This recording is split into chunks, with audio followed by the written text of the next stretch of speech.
buenas tardes, amables televidentes. El conversatorio de la Fundación Institucionalidad y Justicia del día de hoy cuento con la gratísima presencia, nada de una amistad heredada, del licenciado Fernando Álvarez Bogar, uno de los más connotados, dirigente político, tengo que decirlo porque esa es su naturaleza, pero también uno de los más reputados economistas del país.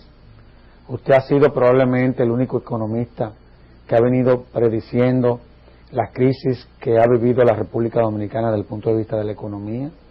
Lo hizo en el gobierno del doctor Salvador Jorge Blanco, en el gobierno del presidente Balaguer, y el primer economista que habló de que se iba a presentar una crisis económica en un gobierno que fue suyo, en el gobierno del presidente Hipólito Mejía, fue usted también. Así que en nombre de la Fundación Institucionalidad y Justicia, en medio de una crisis, le doy la bienvenida y quiera Dios que este programa contribuya a crear conciencia, no solamente esa población que nos está viendo, don Fernando, sino y fundamentalmente a la clase política. Fundamentalmente el liderazgo. El liderazgo general. La clase política tiene que hacer un cambio de 360 grados. Es así. Y entender que la dimensión de la crisis de fuera y las fragilidades internas, Sergio, no dan espacio para el politiqueo ahora. Claro que no. Todos los países del mundo, incluso en Japón e Israel, donde los partidos son virtualmente enemigos, se han juntado para enfrentar la crisis. Sí, como pasó en Irlanda también. Correcto. Pero a ti te quiero decir que para mí constituye un rarísimo privilegio estar en dos vertientes. Primero, estar en Finjus, a la cual admiro extraordinariamente, y segundo, estar contigo, hijo de uno de mis amigos que yo más he querido en mi vida. Así es, y estamos conscientes de que eso es así. Ahora, yo creo que tenemos que partir de qué fue lo que pasó en el mundo. Correcto. Como para poder entender qué es lo que probablemente termine pasando, sobre todo en el año que viene ya. Correcto. Que estamos apenas 3 semanas de que entre. Sí. ¿Qué fue lo que pasó, don Fernando? Fíjate, en el año 1900, dicho sea de paso, yo no estaba supuesto a ser político. Yo vine aquí en el 65, estaba junto con Balaguer, pero yo estaba en el proceso de terminar la tesis doctoral en la Universidad de Columbia, específicamente sobre los aspectos financieros de la Gran Depresión. Y volver para allá, para hacer, yo tenía una oferta de profesor asistente investigador. Ya. Entonces me casé, aún así quería llevar a Hortensia para allá, pero Balaguer se puso de por medio, me nombró ministro de Agricultura y coordinador del equipo que dirigía un gran hombre, Luis Julián Pérez, para hacer la terapia de choque aquí. Teníamos 49.000 marinos, teníamos la parte de Ciudad Nueva totalmente ocupada, no había aduana, la OEA pagaba a los empleados y nos dio 12 meses para nosotros pagar a los empleados y resolver el problema. Y a Dios gracias, así lo hicimos. Hay un punto también que te agradezco lo que ha dicho, pero hay un punto que quizás sea el más importante de todo. En el 2005 y el 2006 yo escribí 5 extensos trabajos sobre la crisis financiera que venía para la República Dominicana, para Estados Unidos y el mundo, y cosas que amigos míos de fuera me sintieron que yo me había propasado, donde planteaba la gran culpabilidad de Alan Greenspan en esa crisis. Empiezo. Cuando vino la crisis del 29 al 32, hubo 2 grandes leyes de Franklin Roosevelt. Una, la seguridad social, o sea, la red social, claro, para evitar los aumentos tremendos de desempleo, llegó a 20% de desempleo. Y una ley que aquí se conoce poco y fuera, pero fue fundamental, la Glass-Steagall, la ley de Glass-Steagall, que prohibía terminantemente que 2 instituciones financieras de diferentes términos pudieran tener ningún tipo de negocio. Ellos lo que llamaban la pared de acero. Ya. Esa ley, Sergio, duró hasta el 98 y nunca hubo crisis financiera, 64 años. En el 98 los republicanos con parte de los demócratas y inexplicablemente no lo vetó, derogaron la ley Glass-Steagall y permitieron todo tipo de relaciones incestuosas. En el año 2000 Alan Greenspan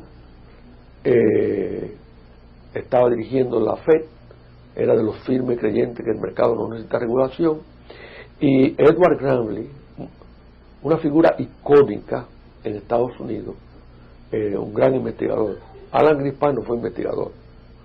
Aquí la gente se equivoca. Cuando yo estaba haciendo mi doctorado en Colombia, o tratando de hacerlo, Alan Greenspan no tenía ni siquiera una maestría. Ay, Dios mío. Lo que era así, un hombre brillante en Wall Street.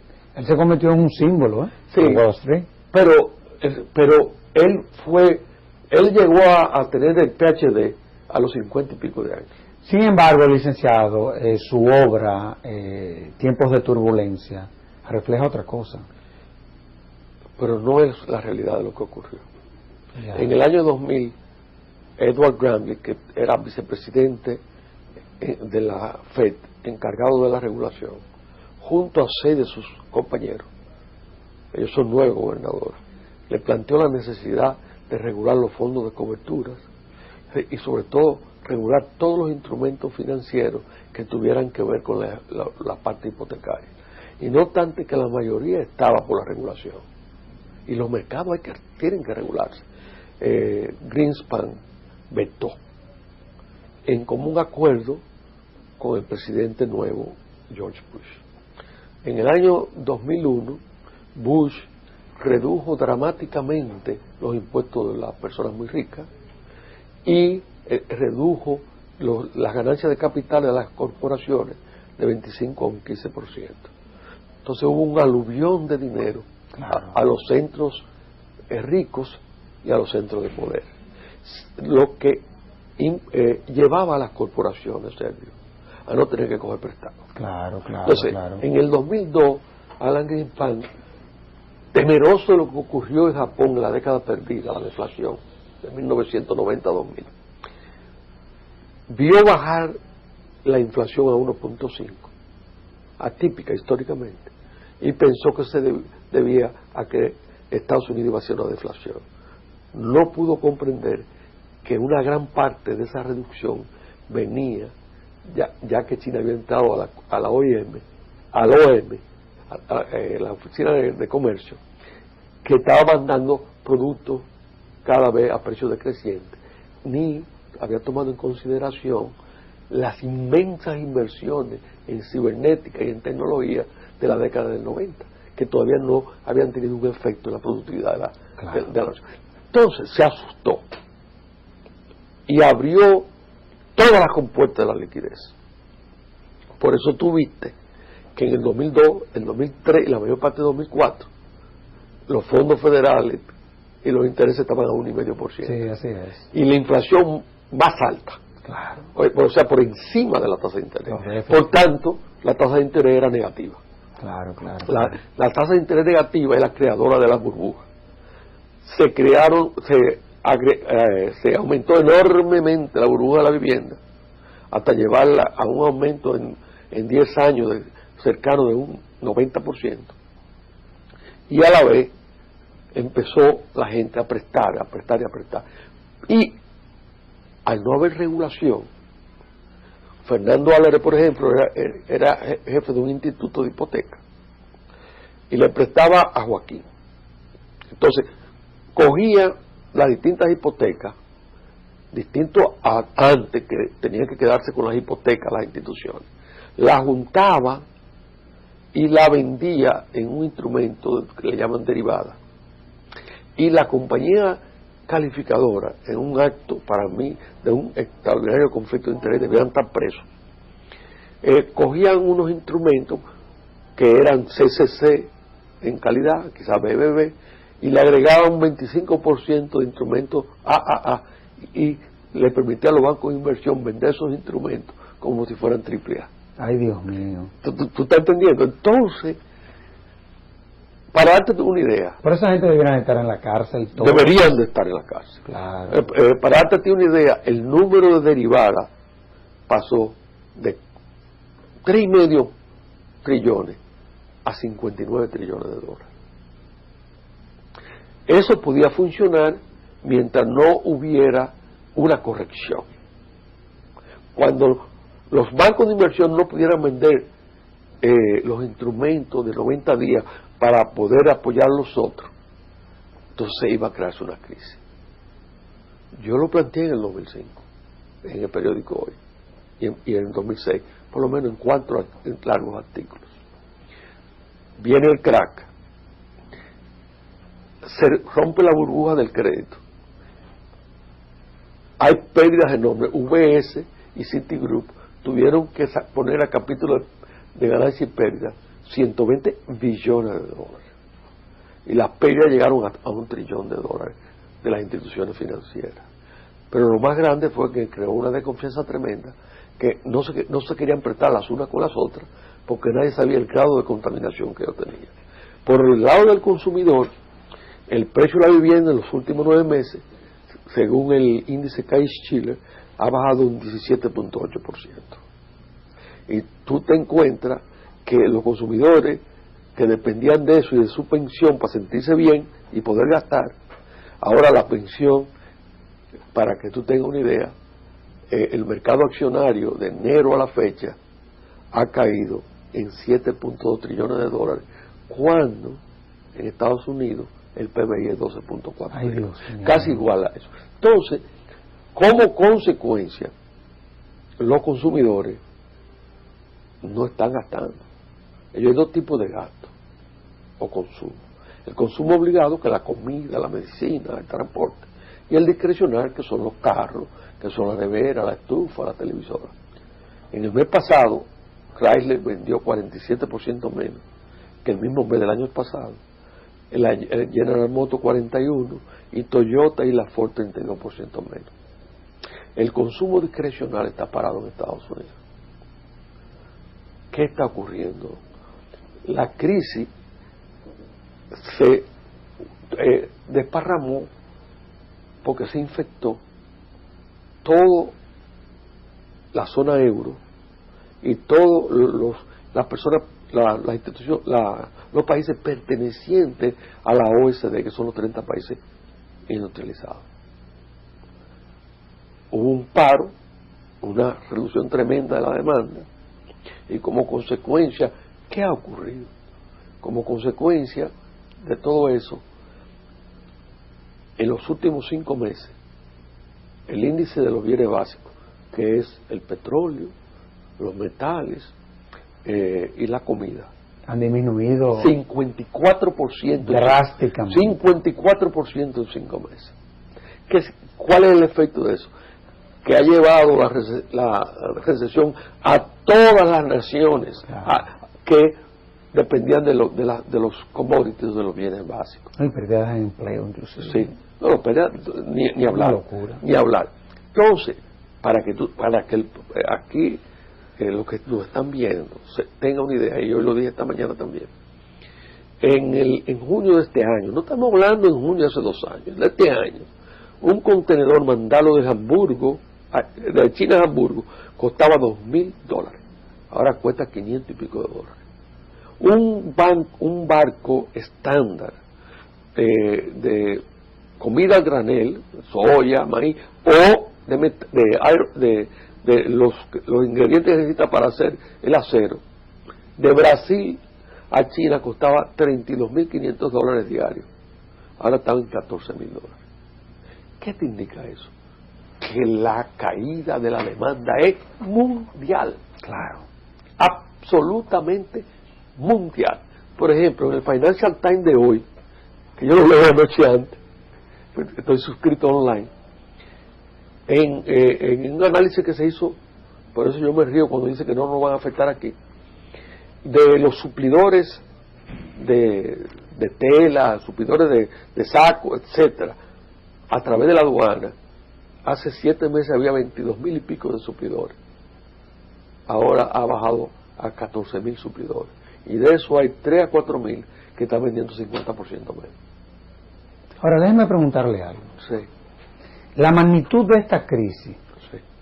será igual, menor o mayor que la del 29? No. Como hay nuevos instrumentos, Sergio, será menor. Será menor. Pero la parte financiera es más compleja. Ya. Pero hay demasiado instrumento y hay la voluntad en el gobernador a actuar.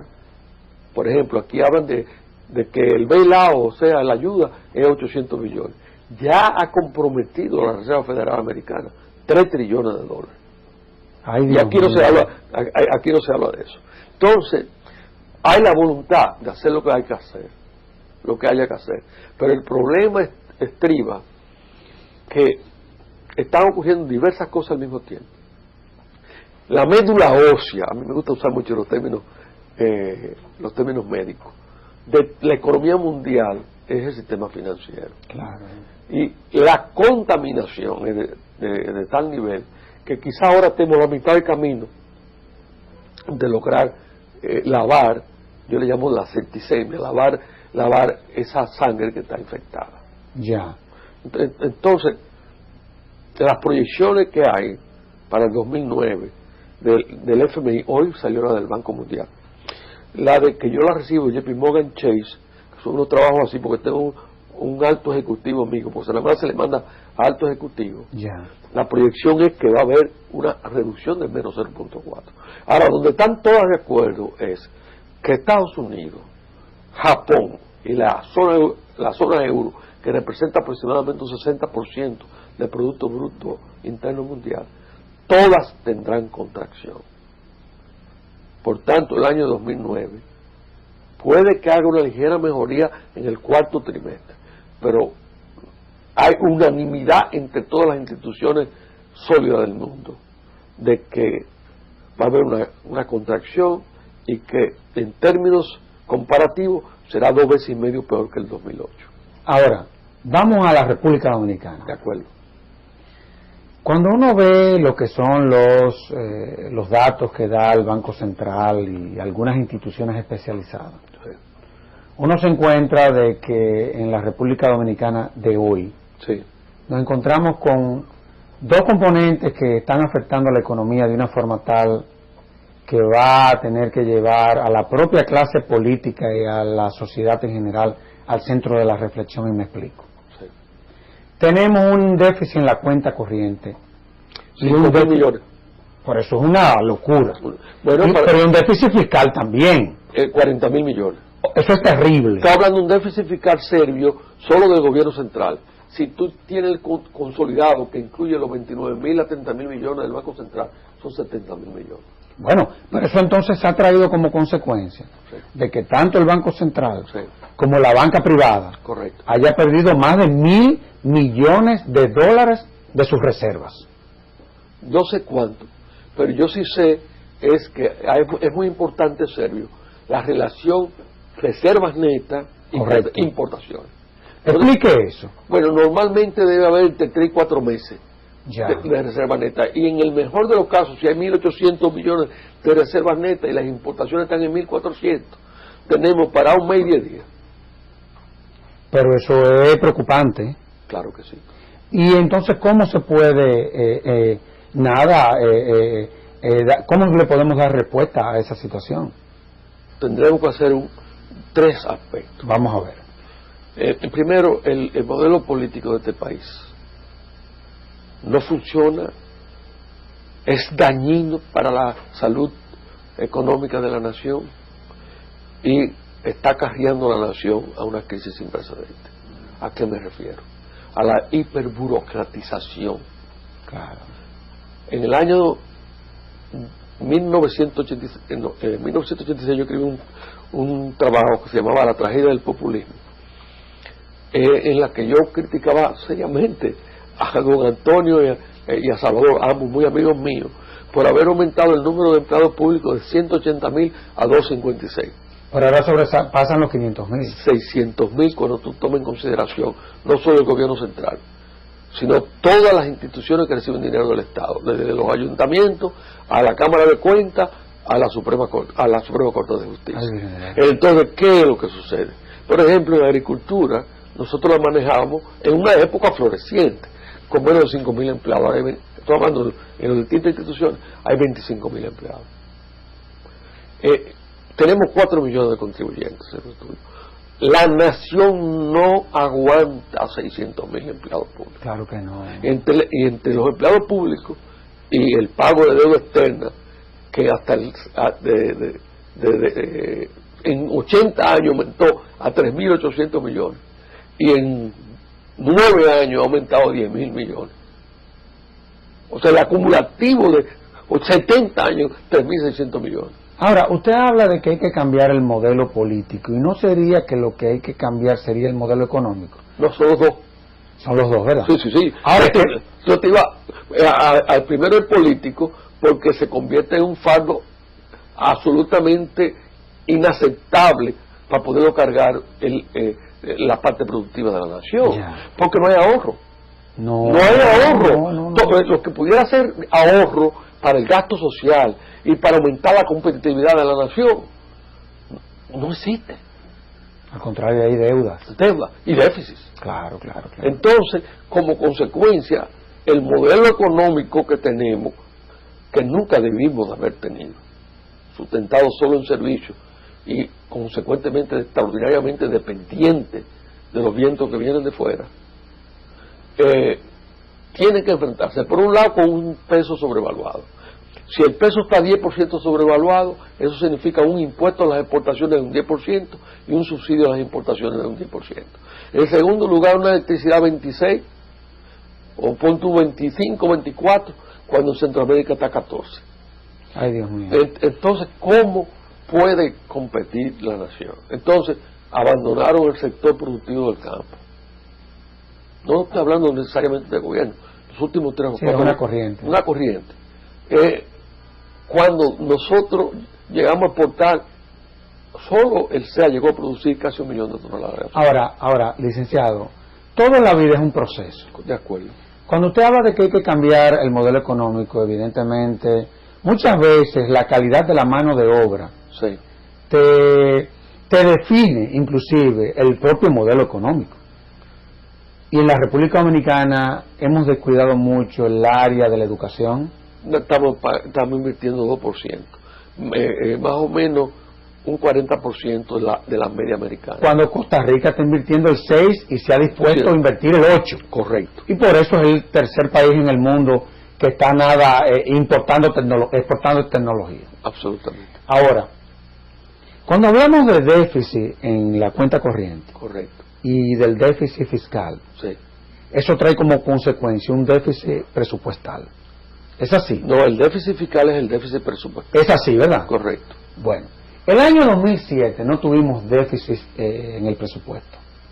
Muy poco. Muy poco. Sin embargo, en el 2008 sí, vamos a tener un gran déficit presupuestal, pero en el 2009 también vamos a tener déficit presupuestal. Es decir, vamos a tener 2 años de corrido con grandes déficits presupuestales. Para darte una idea, a septiembre 30 los gastos aumentaron 36%.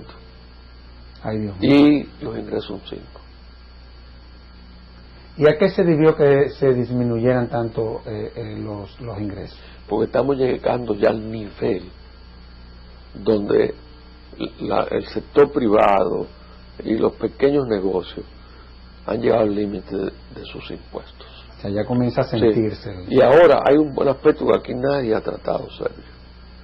Cuando yo estaba estudiante, yo tenía 23 años, yo tuve la oportunidad de trabajar con un ícono norteamericano que fue el principal asesor fiscal de Franklin Roosevelt, Arthur R. Burns, el padre de la política fiscal norteamericana. Y él decía lo siguiente, y eso tiene que ver con la República Dominicana, que la crisis del 29 duró 43 meses porque no estaba funcionando la parte monetaria en consonancia con la parte fiscal. Y decía que cuando se enfrenta una crisis, y estoy totalmente de acuerdo, con uno de esos 2 elementos solamente, la crisis se alarga y se ahonda. Aquí tomaron una determinación de apretar y empezar a hacer ajustes vía monetaria, y no junto las dos. Claro, claro. Tirados los intereses a 25 de un 12, y virtualmente están ahogando la economía dominicana. Claro. O sea, están violando una regla básica de economía 101. Entonces, te pongo un ejemplo, en una economía debilitada, entrando en etapas recesionarias, ¿quién te aguanta un interés de 25%? Ahora, licenciado, Sí.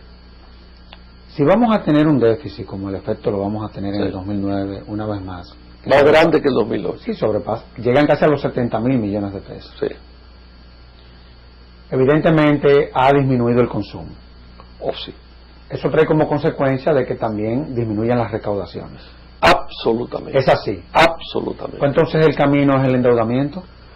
No, el camino es enfrentarse a la realidad, comprender que los gastos operacionales de este país están desbordando la posibilidad mínima de un progreso y la posibilidad mínima de enfrentar una crisis y la posibilidad mínima de traer un desarrollo adecuado a la República. ¿Y cuáles serían esas medidas? Tendrá que haber una reducción grande en el gasto. En el gasto y por la vía de la burocracia, y por qué no decirlo, por los sueldos también. Claro. Porque hay unos sueldos que ganan más que su equivalente en Estados Unidos.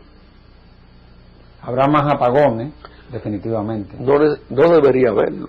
Ahora, tú has tocado un tema que aquí nadie toca. Pero siendo esta institución, la institución cimera en la parte de la justicia, tú le puedes pedir a una nación cualquier cosa, pero tú no le puedes pedir a una nación que se suicide. Claro. ¿Cuál es la razón por que la República Dominicana cuesta 25 centavos de dólares un kilovatio?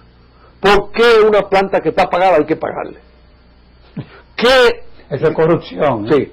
¿Qué diablo ha ocurrido para que aquí se consideren sacrosantos unos contratos que no solo son onerosos, destructivos, sino que están crucificando el aparato económico de la nación? Hay que enfrentar esos contratos. Y no es verdad que se resuelve solamente cobrando más dinero. Es que son contratos que de por sí son contratos antipatria, que no tienen ningún precedente en ningún lado de la América Latina. Y lo tenemos ahí. Se habla de los problemas eléctricos, pero nadie habla de que lo que tiene que haber es una renegociación a fondo, bien asesorado de fuera, de una serie de contratos que son absurdos, destructivos y increíblemente costosos para toda la población dominicana y para todo el aparato productivo. Licenciado, vamos a hacer una pausa. Está bien. Y de inmediato volvemos con este excelentísimo programa.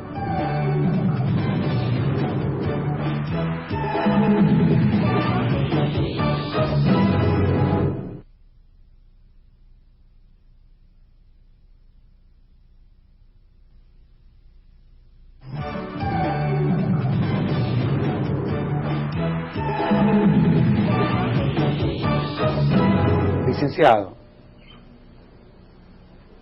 hay quienes sostienen la tesis de que cuando se presentan crisis como la que evidentemente ya estamos inmersos, comienzan a aparecer las teorías keynesianas, aquella que va dirigida al aumento de obras públicas, a crear fuentes de empleo. Ya Barack Obama anunció algunos programas que van dirigidos en esa dirección. ¿Se podrá considerar en la República Dominicana esa teoría a los fines de enfrentar la crisis? No. ¿Por qué? Porque el sistema económico y político no funciona, es disfuncional. Y mientras no esté dispuesto a tomar los remedios necesarios para drásticamente cambiar ambos, cualquier acción o decisión no va a resolver ninguna crisis aquí. Voy más lejos.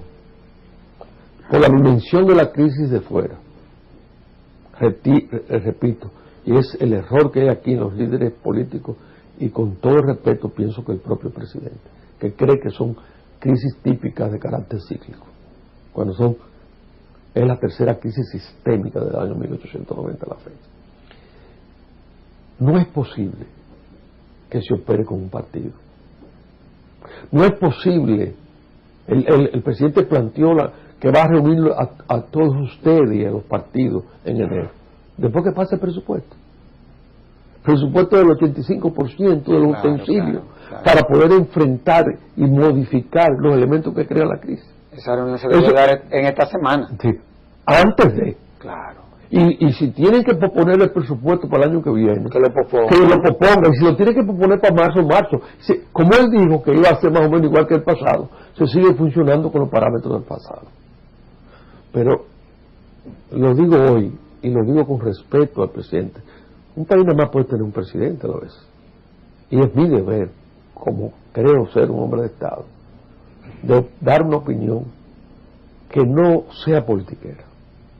El presidente de todos, el presidente Fernández, tiene que comprender que él no podrá enfrentar esta crisis solo, que su partido tampoco podrá enfrentar esta crisis solo, que aquí la única salida para tomar las medidas drásticas que hay que tomar es el consenso también. No es trabajar a fondo para crear un presupuesto que es el único instrumento para enfrentar una crisis. Claro.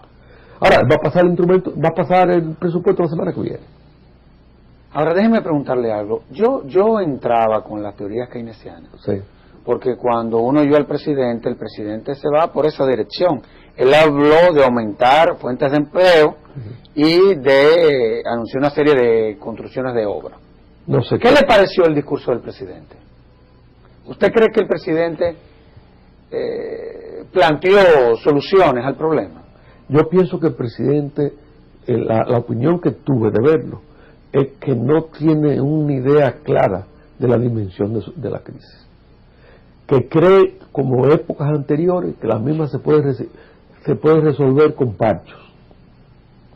Y no está entendiendo que en todas las naciones del mundo serio, los partidos, aún los enemigos, están 100% dedicados a enfrentar la crisis económica.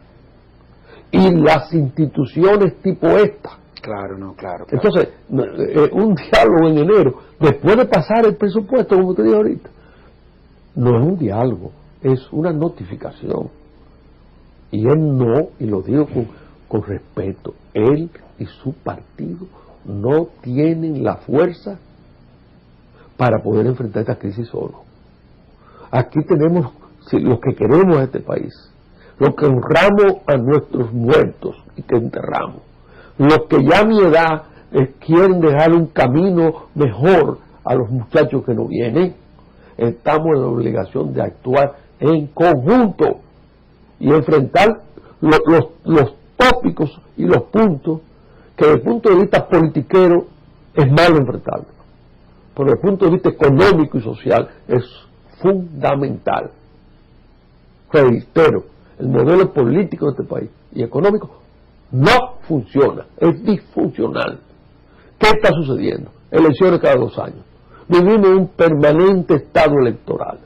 El síndico de Mao es del PLD, entonces tiene que meter gente y mejorar salarios porque su presidente va de candidato en las próximas elecciones. Y después que pone al presidente como presidente, tiene que empezar a seguir metiendo gente porque se quiere reelegir. Estamos desbordados por un virus, un estado superclientelista, un populismo al extremo, serbio, que está acabando con la República Dominicana. Ahora, licenciado, yo, en honor a la verdad, al igual que usted, nosotros somos gente optimista, esa es la verdad, pero estamos tratando de plantear un problema. Y cuando yo lo oigo a usted, me llego a la conclusión de que el problema no solamente es monetario, es estructural. El problema es más estructural y más político que monetario. Pero eso es más grave todavía. Bueno, pero esa es la verdad. No es posible que donde había 3 subsecretarios haya 15. Sí, eso es una No es posible que un funcionario que ganaba 50,000 pesos, ahora te gane 200,000 pesos. Sí, Alguien tiene que pagar eso. No es posible que un senador tenga un fondo de 1 millón de pesos mensuales.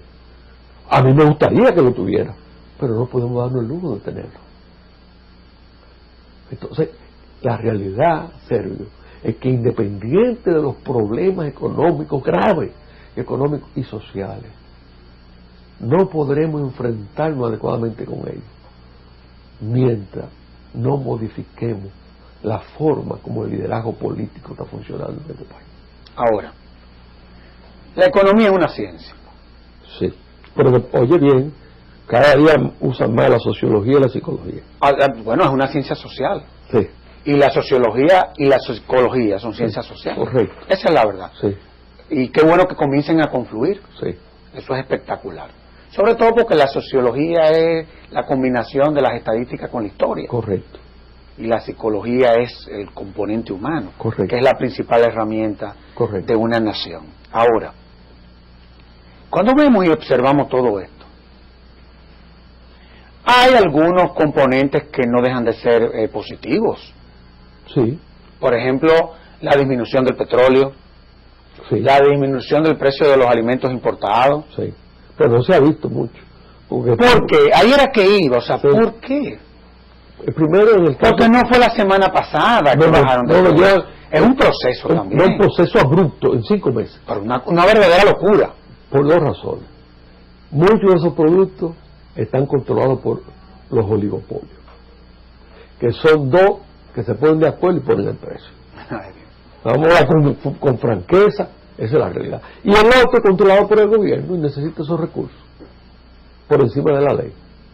Esos recursos extralegales, porque está por encima de los valores. Sí, es un problema institucional. Entonces, mientras tanto, cuando sube, los precios suben. Cuando se desploman los precios en el exterior, los precios no bajan.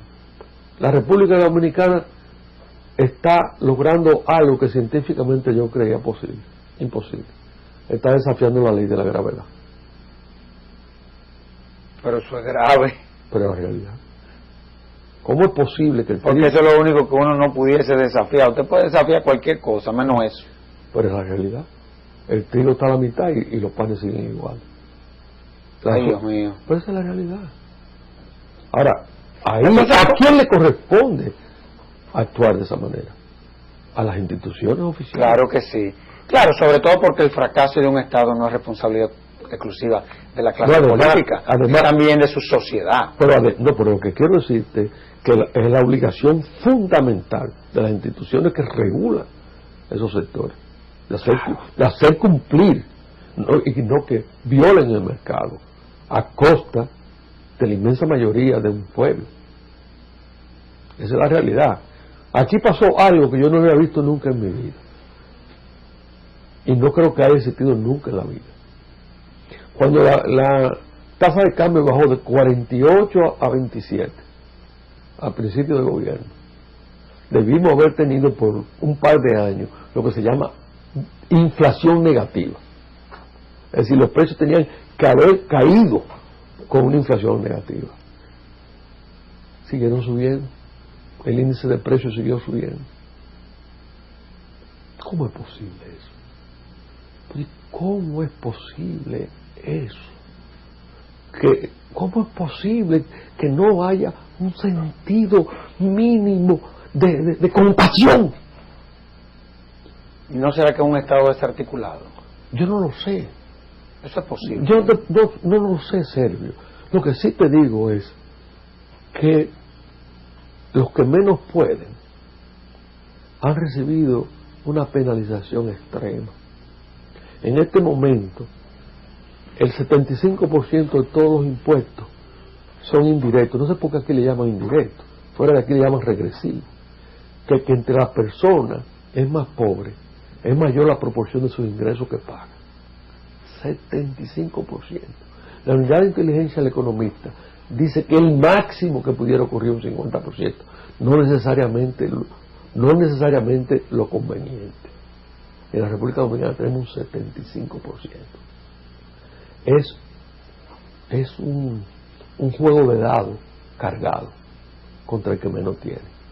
Ahora, licenciado, las proyecciones, digámoslo así, Sí. del Banco Central, y yo diría que de los países en América Latina, Sí. dicen que en América Latina va a haber un crecimiento económico que va desde un 2 a un 3%. Sin embargo, los índices de inflación sobrepasan el 7, el 8, el 9%. Correcto. ¿Cómo vamos a compensar eso? Nosotros no vamos... Porque es que vemos que todo esto, todos los caminos conducen a lo mismo. Sí, porque no ha habido la voluntad política, el liderazgo político y en parte el liderazgo económico de que las cosas se hagan como deben hacerse. Debo decirte que no estoy de acuerdo con la proyección de un 2 o un 3% aquí. Nosotros dependemos totalmente de fuera. El Instituto de Competitividad de México, en un artículo de Forbes, la prominente revista Forbes, del diciembre 22, pero que salió el domingo, es dedicado a México totalmente, indica el Instituto de Competitividad de México que las remesas se cayeron en los primeros 7 meses un 10%. Ay, Dios mío. La de México.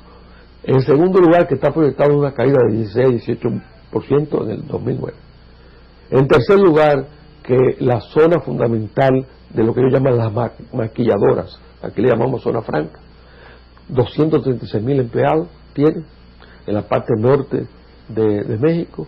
En el mes pasado perdieron casi 30,000 empleos.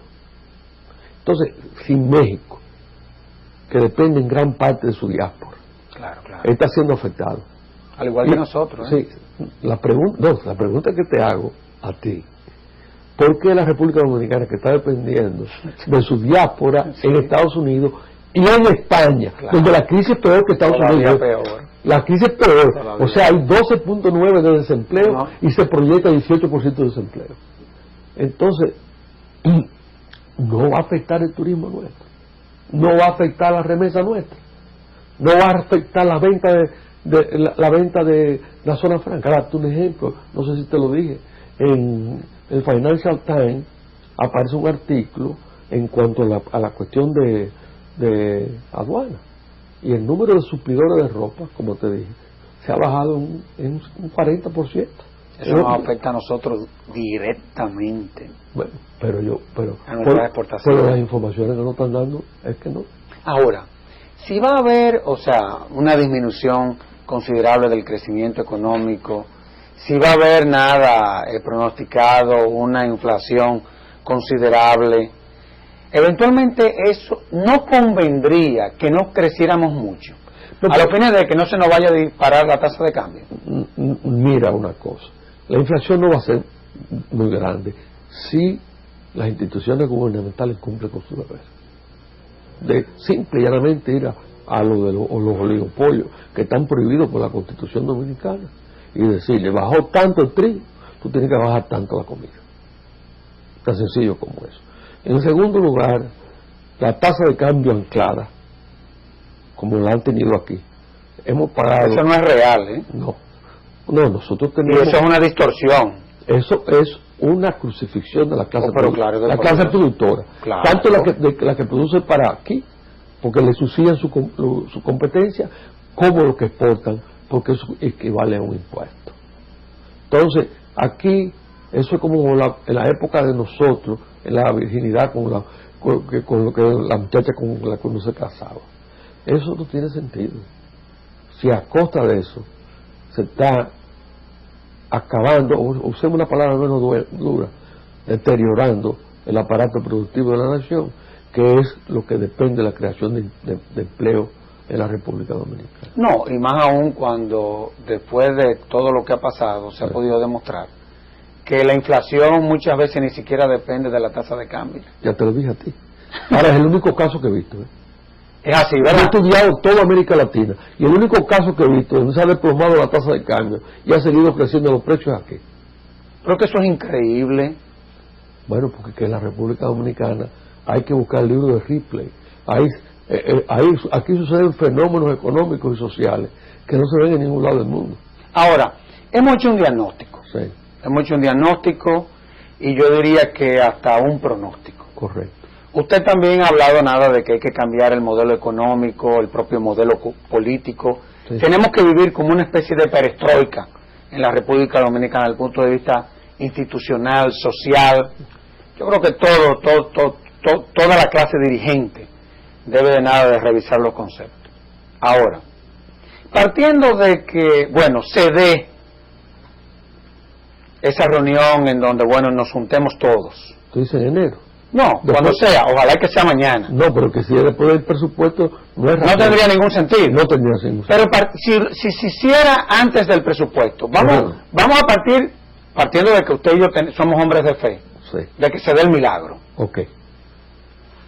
¿Cuáles serían 3 propuestas suyas que pudiesen contribuir a que ese presupuesto no se convierta en una retranca, sino en lo que debe de ser, un instrumento de desarrollo? Primero, un estudio con fines inmediatos y acciones inmediatas de las necesidades burocráticas de cada institución y de los gastos, y eliminarlo, simplemente eliminarlo. La gente va a decir, bueno, pero si se reducen en 180,000 el número de empleados que cobran, eso tiene un efecto social.